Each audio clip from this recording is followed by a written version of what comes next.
ஆண்டவர் உங்களை ஸ்திரப்படுத்த போறாரு.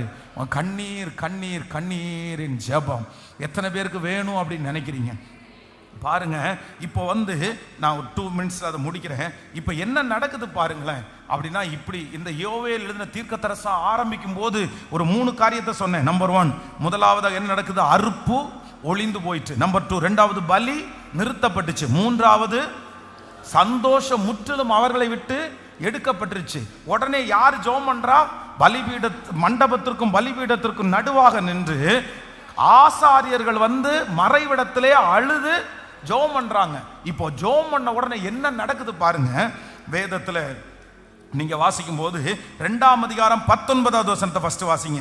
2ஆம் அதிகாரம் 19வது வசனத்தை வாசிக்கும் போது, கர்த்தர் மறுமொழி கொடுத்து தன் ஜனத்தை நோக்கி, இதோ நான் இனி புறஜாதிகளுக்குள்ளே உங்களை நிந்தையாய் வைக்காமல் உங்களுக்கு தானியத்தையும் திராட்சரசத்தையும் எண்ணெயும் கொடுத்தேன், நீங்கள் அதிலே திருப்தி அடைவீர்கள். ஹல்லேலூயா, ஆமென்.